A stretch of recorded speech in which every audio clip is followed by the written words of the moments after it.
कुर्सी पर नमाज पढ़ने का तरीका प्रैक्टिकल करके दिखाऊंगा। सारी चीज़ें मर्द के लिए भी औरत के लिए, चारपाई पे बैठ के पढ़ें, बेड पे बैठ के पढ़ें या किसी और चीज़ पे आप बैठ के पढ़ें या कुर्सी पे बैठ के पढ़ें, तो आपने नमाज किस तरह पढ़नी होती है। इसमें सबसे पहले तो नमाज की वो नीयत, सारा कुछ मामला वो बाकी वीडियो में बता चुका।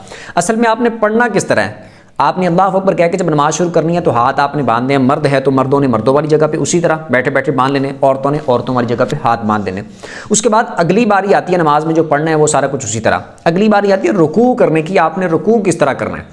अब जब आप रुकू करेंगे तो बाज़ लोगों ने इस तरह किया होता है कि वो तकिया रख के भी सजदा करते हैं, इस तरह का मामला करते हैं। रुकू जब करना है तो आपने हाथ इस तरह करके यहाँ पर रख रहे हैं आप, या फिर इधर रखने हैं तो आप इधर हाथ रख रहे हैं और रख के आपने थोड़ा सा यूं करके नीचे झुकना है। ठीक है, ये आपका रुकू है।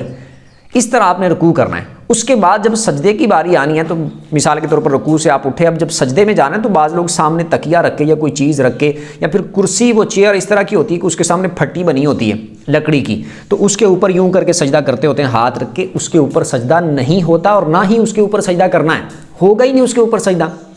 ठीक है, जब आप एक मरीज़ हैं या आप वो सही तरह से जैसे ज़मीन पर सजदा किया जाता है उस तरह नहीं कर सकते, तो आपने तकिए पर, बेड पर या फिर इस तरह की चीज़ों पे सजदा नहीं करना। आपको वो सजदा उस तरह का मुआफ़ है। फिर आपने सिर्फ इशारा करना है सजदे वाला, और वो भी इस तरह करेंगे। आपके हाथ आपने यूँ नीचे करने हैं और रुकू में आप जितना झुके थे, यूं झुके थे या ऐसे हाथ करके आप ऐसे हाथ रख के आप झुके थे रुकू में, तो अब आपने उसकी बनिस्बत थोड़ा सा ज़्यादा यूं करके झुकना है, झुकने का इशारा करना है हाथ यूं करके। मतलब ये है कि इशारे से आपने सजदा करना है।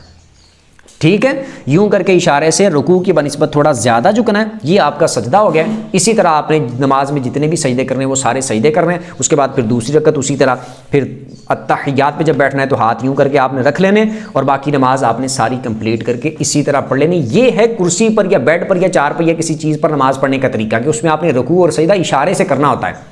उस तरह नहीं करना जिस तरह वो ज़मीन पे किया जाता है सारा। ज़मीन पे अगर करना है तो आप कर सकते हैं, तो फिर आप कुर्सी पे बैठ के क्यों नमाज पढ़ रहे हैं, फिर सीधी तरह से आप पढ़ ले नमाज। ठीक है।